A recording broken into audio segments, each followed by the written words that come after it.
boas-vindas a vocês. O Saúde Mais está começando agora, não saia daí. Dengue é o tema do programa dessa semana com Dimas Kliman, que já está por aqui. Não esquece de deixar a tua sugestão lá no Instagram do programa, anota aí, @SaúdeMaisTVRS.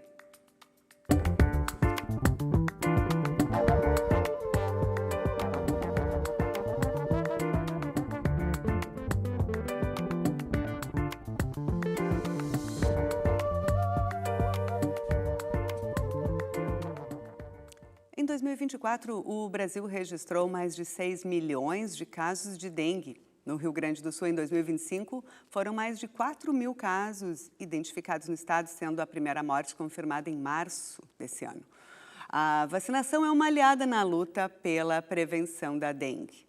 Para falar sobre esse assunto, está aqui Dimas Kliman, que é médico e infectologista do Grupo Hospitalar Conceição de Porto Alegre. Também é mestre em pneumologia pela URGS e doutor em hepatologia pela UFSPA. Bem-vindo ao Saúde Mais outra vez, doutor Dimas. Vamos começar, sempre gosto assim, quando a gente, às vezes tem alguma dúvida, a gente fala tanto de dengue, mas o que é a dengue? Como é que é, onde é que ela na medicina se caracteriza? Obrigado pelo convite, pela oportunidade de estar de novo no programa. A dengue, ela é uma doença viral que ela fica no grupo das doenças icterohemorrágicas, né? Ela é causada por um flaviviride e é uma doença aguda, ela não tem uma forma crônica, mas ela tem um espectro muito amplo. Então, ela pode ser de uma doença assim, até assintomática mesmo, ou oligossintomática, com poucos sintomas, cursando com as formas de dengue hemorrágica, que muitas vezes são letais. Uhum. Por que o Brasil, doutor Dimas, enfrenta esses surtos recorrentes de dengue? Esse é um cenário que a gente vê não só no Brasil, e ele é multifatorial, não existe uma única causa. Assim. Uma das coisas que a gente descobriu mais recentemente é que o mosquito ele já coloca ovos com o vírus dentro. Então, a nova geração de mosquitos que nasce, ela já nasce com o vírus e capaz de infectar, o que tornou o combate ao mosquito muito mais difícil, né?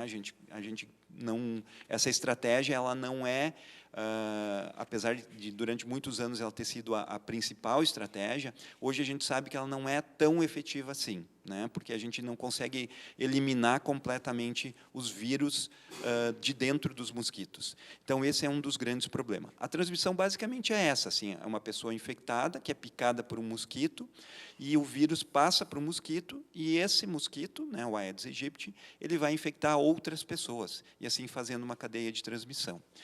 Existem outros fatores externos também que estão associados. A gente fala muito no aquecimento global, né, e mesmo na urbanização, e a gente pode pegar assim, esse exemplo recente aqui do Rio Grande do Sul, das enchentes, que elas quebram completamente a cadeia, né? Então, assim, o predador natural dos mosquitos, que são os sapos, eles acabaram sendo eliminados durante as enchentes. Então, isso favorece uma proliferação acentuada, e por isso que esse número muito fora da média que a gente teve no último ano aqui no Rio Grande do Sul. Uhum. E o que caracteriza a dengue, uma dengue grave, dengue hemorrágica? Quais são? Existem, se fala tipos de dengue ou são níveis já no corpo da pessoa? Isso, a gente tem duas classificações, então. Existem 4 sorotipos de dengue, que é o 1, o 2, o 3 e o 4, né, que são vírus diferentes. E a pessoa, a gente acredita que ela só pode ter, então, uma infecção por cada sorotipo. Ela não gera reação cruzada, imunidade contra outro sorotipo. Então, isso é uma classificação. A outra classificação é com relação à gravidade, né? Então, a gente vai ter quadros de dengue mais ou menos graves, né? Culminando com a forma de dengue hemorrágica, tá? Que é a forma mais grave e que, normalmente, é a forma que apresenta o risco de mortalidade. Importante frisar que os sintomas eles não têm relação com a gravidade. A pessoa pode estar se sentindo muito, muito, muito ruim, né, e ter uma forma que o médico vai classificar como leve. E a pessoa pode não estar sentindo muita coisa e ter uma forma que a gente vai classificar como grave, né? Grave porque ela tem risco de evoluir para hemorragia e, consequentemente, se não tratado, né, para óbito. Os sintomas chegam logo, isso pode variar de pessoa para pessoa, como é que funciona? Sim, a dengue ela é muito aguda, assim. Normalmente, em 3 a 5 dias após a infecção, a gente já começa a ter sintomas, e os sintomas são muito abruptos, né? Eles duram em torno de, os primeiros sintomas, assim, em torno de 48 horas, né? Que é o período que começa a febre, e aí vem em seguida de uma artralgia, dor nas juntas, né? Dor retroorbitária, atrás dos olhos, assim, uma dor no corpo muito forte, né? E a gente vê pessoas saudáveis, pessoas fortes, assim, com uma compleição física forte, e delas não conseguirem sair da cama. Por isso que vem o nome, a pessoa fica dengosa, né? Então, daí que vem o nome de dengue.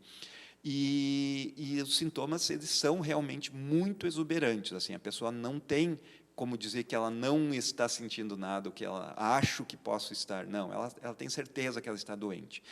E o período mais crítico da doença é quando a febre passa, que é aí que começam os sintomas, ou a parte que está relacionada à dengue hemorrágica.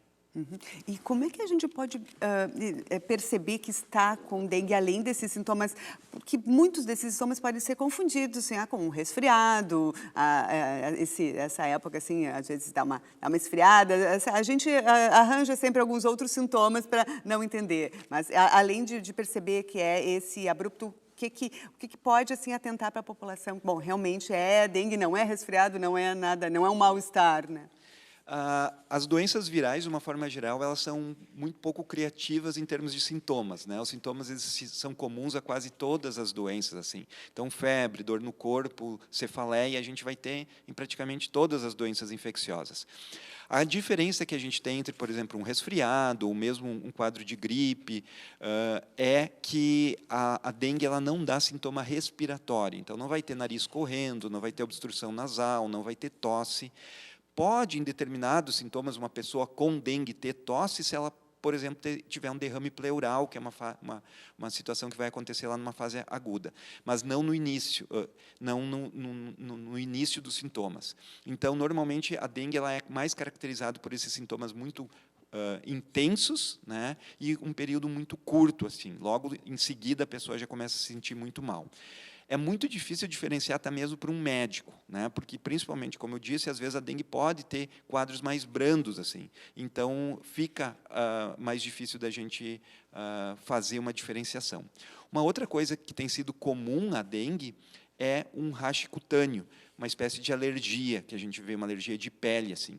Então, isso já nos faz pensar em outros tipos de doença, e, às vezes, a gente confunde assim, com sarampo, né, com outras doenças, ou até com uma farmacodermia, com uma alergia, né, a gente vai confundir achando que a pessoa está com um quadro não infeccioso e, na verdade, é dengue. Uhum.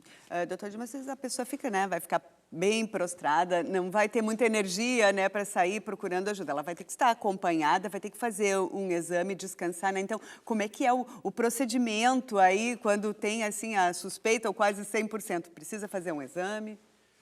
Sim. O que vai nos determinar, o que vai dizer se a pessoa está evoluindo para um quadro de dengue hemorrágico é o hemograma, e ele precisa ser feito de forma seriada, ou seja, a gente coleta logo no início dos sintomas e em 24 e às vezes até em 48 horas.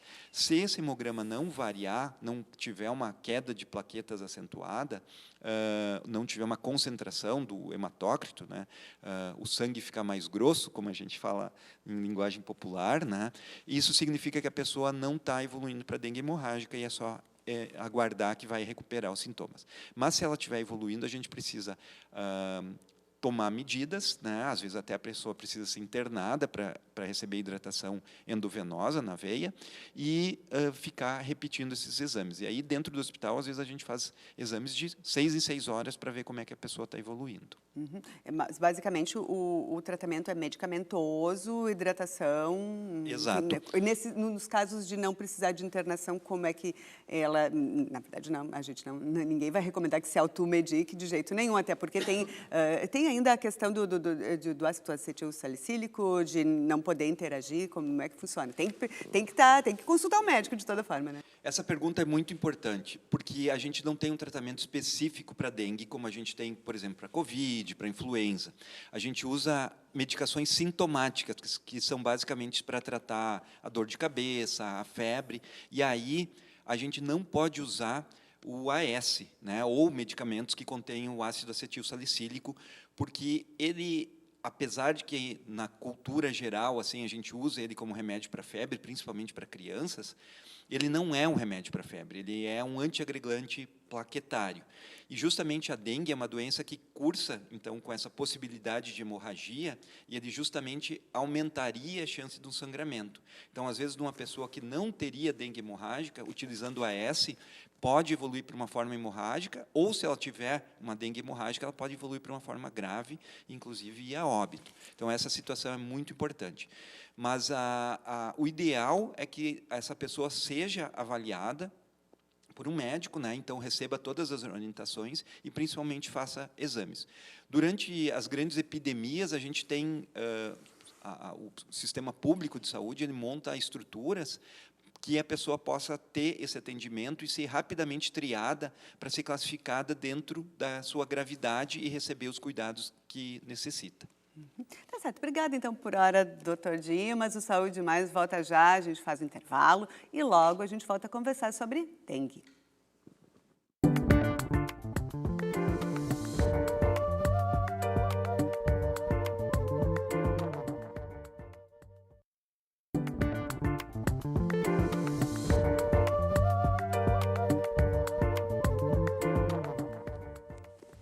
Saúde Mais de volta e a gente continua a conversar sobre dengue com o Dimas Kliman, que é médico infectologista do Grupo Hospitalar Conceição de Porto Alegre. Doutor Dimas, em quanto tempo a pessoa fica boa? Qual é o tempo de tratamento aí da dengue em geral, assim, uma média? Isso tem uma variação individual muito grande, assim, né? Mas a dengue mesmo, ela cursa com um quadro de em torno de 5 dias.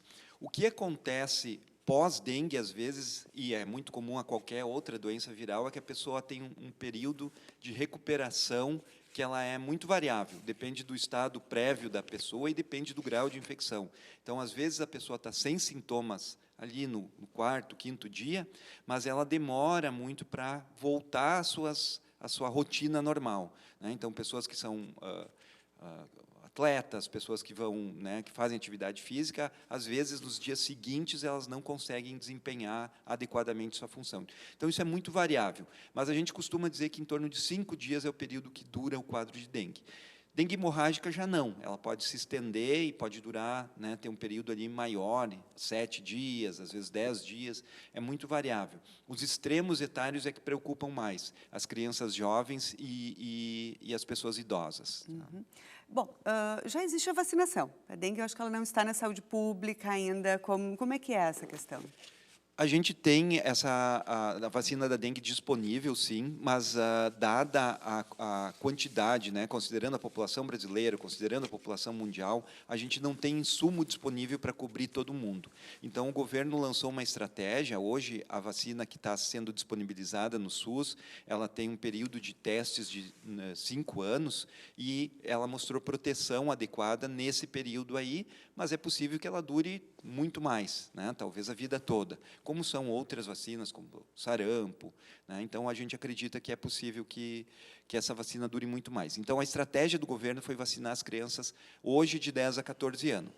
Na rede privada, essa vacina também está disponível para qualquer pessoa. Tá? Então, ela é possível fazer fora dessas faixas etárias, os menores de 10 anos ou os maiores de 14 anos encontram essa vacina na rede privada. Tá?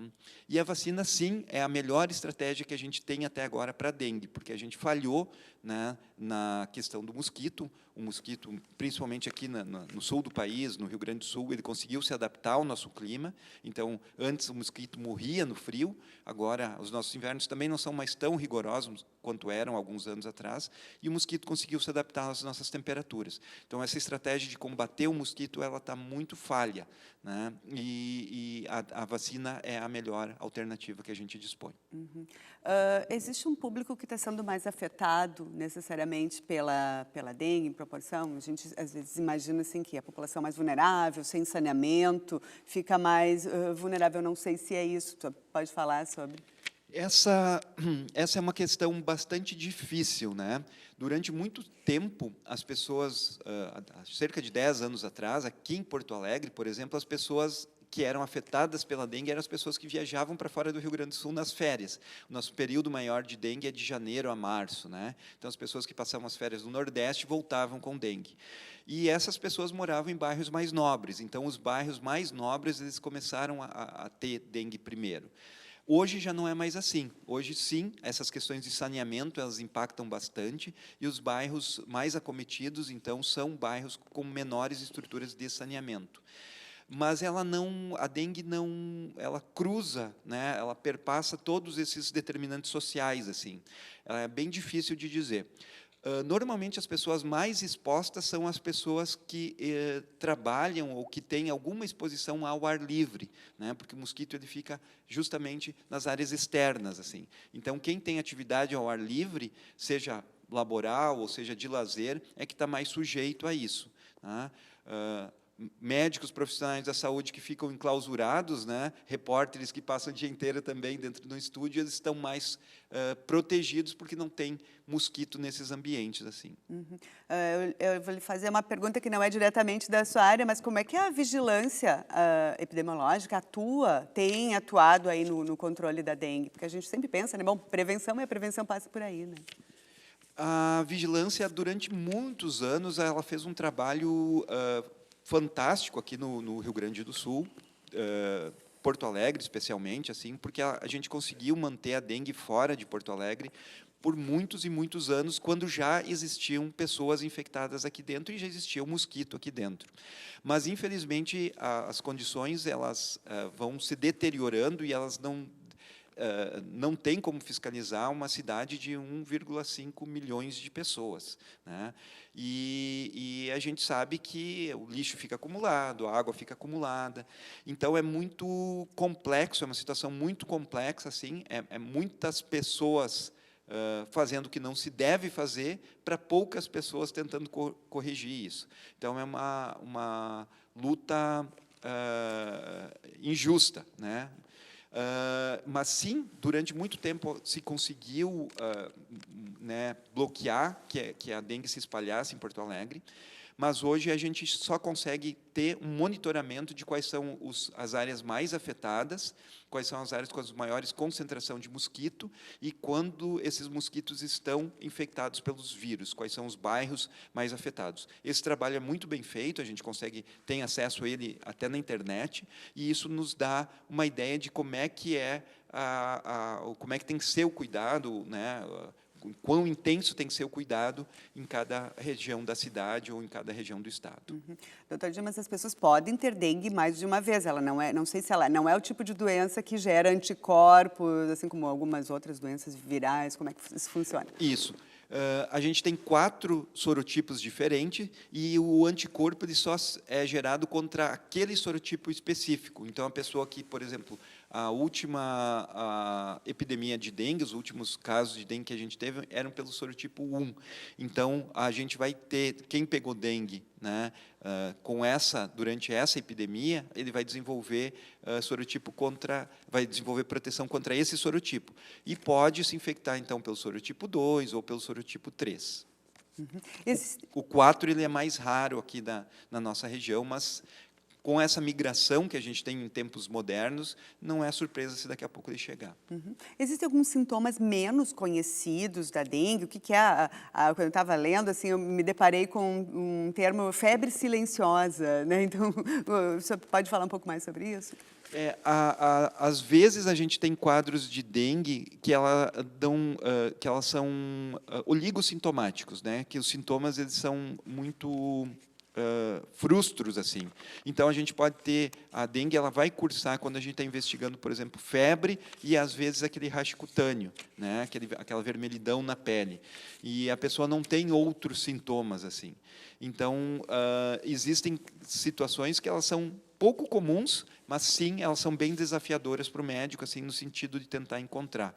E as arboviroses, elas são, né, quando a gente tem epidemias concomitantes, como Zika ou chikungunya, é muito difícil da gente fazer a diferenciação só em termos clínicos. A gente precisa de exames laboratoriais específicos para dizer qual a doença que está acometendo aquela pessoa. Sim, há alguns anos a gente começou a ouvir um pouco mais sobre Zika, chikungunya. Qual é a diferença dessas doenças ou semelhança nos sintomas? Você pode falar brevemente sobre isso? A grande semelhança é que elas são transmitidas todas por mosquito. Então, esse é o nosso grande ponto em comum, assim, e é a nossa grande dificuldade de combater essas doenças. Os sintomas eles são muito semelhantes, assim, vai ter alguma diferençazinha entre um e o outro. A Zika ela preocupa muito na questão das gestantes, né, pela transmissão para o bebê. E a chikungunya ela costuma ter esse quadro de pele também de uma forma muito frequente, assim, né, que na dengue chega a ser em torno de 30% dos casos, às vezes um pouquinho menos. Aqui na nossa região a gente costuma ver mais porque tem a pele clara, ela costuma realçar mais essas alterações. Então, a chikungunya ela já é muito mais frequente, chega a 70%, 80% dos casos a gente ter esse rash cutâneo, assim. Uhum. Existe algo para se desmistificar em torno da dengue? Alguma fake news aí que acaba pegando, que o senhor ouve recorrente no consultório? Assim, algum mito em torno da doença? Eu acho que a dengue, a gente vem de uma educação populacional já de muitos anos, assim, e não se criou muitas fake news, assim, né? A gente tem um conceito muito bom, diferente de várias outras doenças, assim. Mas a grande ênfase que a gente pode dar, e a gente sofreu muito com isso no pós-pandemia, pós-Covid, é a questão das vacinas, né? Hoje, a forma mais segura de prevenção da dengue é a vacina. Então, a vacina, apesar de ela não estar disponível para todas as faixas etárias, ela precisa... a população precisa se conscientizar e fazer, porque a gente tem, por incrível que pareça, é uma vacina que da rede privada ela é cara, né? Para a maioria da população, assim, para o poder aquisitivo da maioria da população, é uma vacina bastante cara, e quando está disponível gratuitamente para a população, ela está sobrando, né? Então, as pessoas, os jovens de 10 a 14 anos precisam procurar e fazer a vacinação. Bom, doutor Dimas, a gente já está se aproximando aí do fim do programa. Eu gostaria que o senhor dissesse aí as últimas palavras, né? Algo que eu não lhe perguntei, gostaria de ressaltar. Por favor, fique à vontade. A dengue ela é uma doença que a gente não pode menosprezar. Tá? A gente não pode baixar a guarda para ela em momento algum, né? Durante uma epidemia, e a gente vai ouvir muitas histórias, fulano teve dengue e não aconteceu nada, trabalhou normal, fez tudo, vida normal e tal. Sim, é verdade, mas a gente não sabe a evolução que vai ter em casos individuais. Então, procure atendimento médico, faça os exames, né? Não menospreze a dengue, porque a partir do momento que a pessoa evolui para um quadro de dengue hemorrágica, às vezes é difícil reverter. E é justamente os casos de óbito de dengue, eles só ocorrem nas pessoas que não procuram o serviço de saúde. Tá certo. Muito obrigada, então, mais uma vez, doutor Dimas, pela tua participação aqui no programa Saúde Mais. Saúde Mais ciência, mais bem-estar, mais prevenção vai ficando por aqui. Te cuida. Até a semana que vem.